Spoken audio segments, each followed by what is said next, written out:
দুই বন্ধু। এক ছিল মহাজন আর এক ছিল সওদাগর। দুজনে ভারী ভাব। একদিন মহাজন এক থলি মোহর নিয়ে তার বন্ধুকে বলল, ভাই, কদিনের জন্য শ্বশুর বাড়ি যাচ্ছি, আমার কিছু টাকা তোমার কাছে রাখতে পারবে? সওদাগর বলল, পারবো না কেন, তবে কি জানো, পরের টাকা হাতে রাখা আমি পছন্দ করি না। তুমি বন্ধু মানুষ, তোমাকে আর বলবার কি আছে? আমার ওই সিন্দুকটি খুলে তুমি নিজেই তার মধ্যে তোমার টাকাটা রেখে দাও, আমি ও টাকা ছুঁব না। তখন মহাজন তার থলে ভরা মোহর সেই সওদাগরের সিন্দুকের মধ্যে রেখে নিশ্চিন্ত মনে বাড়ি গেল। এদিকে হয়েছে কি, বন্ধু যাবার পরেই সওদাগরের মনটা কেমন উসখুস করছে। সে কেবলই ওই টাকার কথা ভাবছে, আর মনে হচ্ছে যে বন্ধু না জানি কত কি রেখে গেছে, একবার খুলে দেখলে দোষ কি। এই ভেবে সে সিন্দুকের ভিতর উঁকি মেরে থলিটা খুলে দেখল, থলি ভরা চকচকে মোহর। এতগুলো মোহর দেখে সওদাগরের ভয়ানক লোভ হলো। সে তাড়াতাড়ি মোহরগুলো সরিয়ে তার জায়গায় কতকগুলো পয়সা ভরে থলিটাকে বন্ধ করে রাখল। 10 দিন পরে তার বন্ধু যখন ফিরে এলো, তখন সওদাগর খুব হাসি মুখে তার সঙ্গে গল্প সল্প করল, কিন্তু তার মনটা কেবলই বলতে লাগলো, কাজটা ভালো হয়নি। বন্ধু এসে বিশ্বাস করে টাকাটা রাখল, তাকে ঠকানো উচিত হয়নি। এ কথা সে কথার পর মহাজন বলল, তাহলে বন্ধু, আজকে টাকাটা নিয়ে এখন উঠি, সেটা কোথায় আছে? সওদাগর বললে, হ্যাঁ বন্ধু, সেটা নিয়ে যাও, তুমি যেখানে রেখেছিলে সেইখানেই পাবে, আমি থলিটা আর সরাইনি। বন্ধু তখন সিন্দুক খুলে তার থলিটা বের করে নিল, কিন্তু কি সর্বনাশ! থলি ভরা মোহর ছিল, সব গেল কোথায়? সব যে কেবল পয়সা। মহাজন মাথায় হাত দিয়ে বসে পড়ল। সওদাগর বলল, ও কি বন্ধু, মাটিতে বসলে কেন?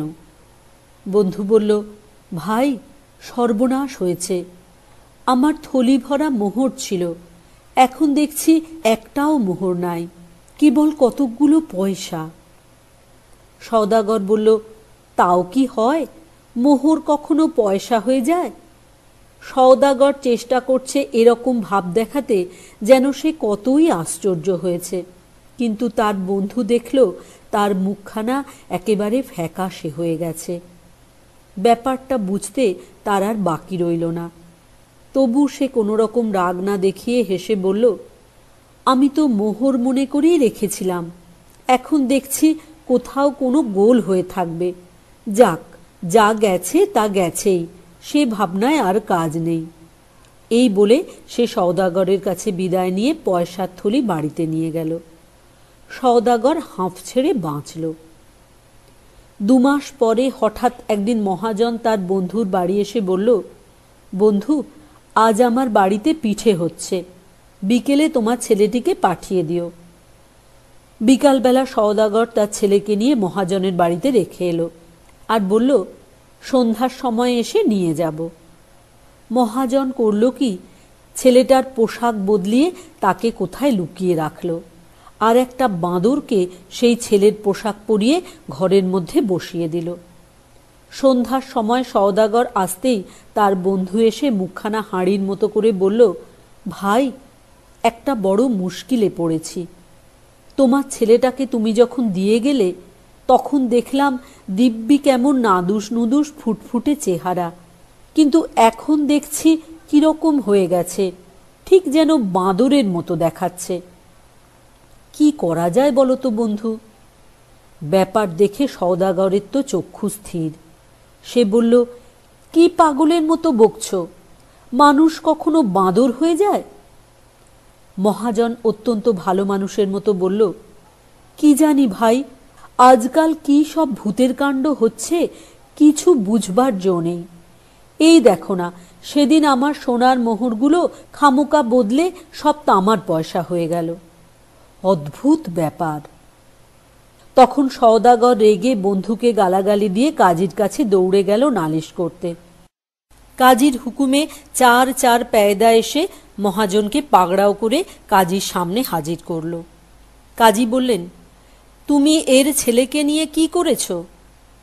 শুনে চোখ দুটো গোল করে মস্ত বড় হাঁ করে মহাজন বলল, আমি মুখ্য সূক্ষ্ম মানুষ, আমি কি অত সব বুঝতে পারি? হুজুর, ওর বাড়িতে মোহর রাখলাম, 10 দিনে সব পয়সা হয়ে গেল।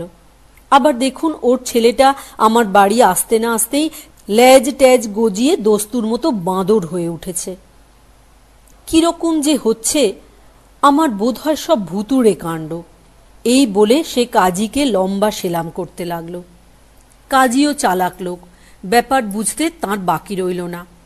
তিনি বললেন, আচ্ছা, তোমরা ঘরে যাও, আমি দৈবজ্ঞ ফকির ডাকিয়ে মন্ত্র পড়ে ভূত ঝাড়িয়ে সব শায়েস্তা করছি। তোমার পয়সার থলি ওর কাছে দাও, আর তোমার বাঁদর ছেলেকে এর কাছেই রাখো। কাল সকালের মধ্যে যদি সব ঠিক না হয়, তবে বুঝবো এতে তোমাদের কারুর শয়তানি আছে। সাবধান, তাহলে তোমার পয়সাও পাবে না, মোহরও পাবে না। আর তোমার ছেলে তো মরবেই, ছেলের বাপ মা খুড়ো জ্যাঠা সব শুদ্ধ মেরে সাবার করব। সওদাগর পয়সার থলি সঙ্গে নিয়ে ভাবতে ভাবতে ঘরে চলল। মহাজন বাঁদর নিয়ে হাসতে হাসতে বাড়ি ফিরল।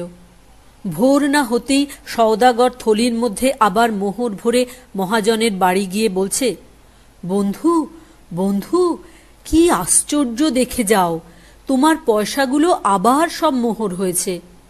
মহাজন বলল, তাই নাকি? কি আশ্চর্য, এদিকে সেই বাঁদরটাও আবার তোমার খোকা হয়ে গেছে। তারপর মোহরের থলি নিয়ে সওদাগরের ছেলেকে ফিরিয়ে দিয়ে মহাজন বলল, দেখ জোচ্চোর, ফের আমায় বন্ধু বন্ধু বলবি তো মেরে তোর থোঁতা মুখ ভোঁতা করে দেব।